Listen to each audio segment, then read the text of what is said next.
বাংলা ভাষা ধ্রুপদী ভাষার মর্যাদা পাওয়ার দিনেই দাড়িভিটের দুই ছাত্রকে ভাষা শহীদের মর্যাদার দাবিতে মুখ্যমন্ত্রীকে চিঠি দিয়েছেন সুকান্ত মজুমদার। বিজেপির রাজ্য সভাপতি বলেছেন, 6 বছর আগে উর্দু ভাষা শিক্ষকের বদলে বাংলা শিক্ষকের দাবি তুলেছিলেন দুই ছাত্র।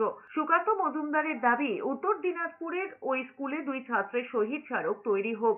2018 সেপ্টেম্বরে বাংলা ভাষার শিক্ষক নিয়োগের দাবিতে উত্তর দিনাজপুরের দাড়িভিট হাই স্কুলের ছাত্ররা বিক্ষোভ শুরু করেন।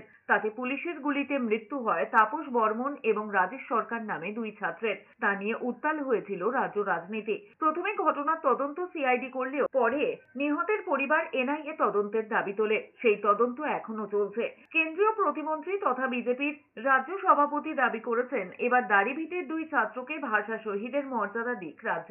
আমি আজ মাননীয় মুখ্যমন্ত্রীকে আমার তরফ থেকে একটি খোলা চিঠি দিচ্ছি এই উপলক্ষে, বাংলা ভাষার এই ক্লাসিক্যাল ল্যাঙ্গুয়েজ হিসেবে স্বীকৃতি পাওয়ার পর, যে তাপস এবং রাজেশকে সরকারিভাবে রাজ্য সরকারের দ্বারা ভাষা শহীদের মর্যাদা দেয়া হোক। তাপস এবং রাজেশ এই দুজনকেই আমরা ভাষা শহীদের মর্যাদা দেওয়ার জন্য দাবি জানাচ্ছি।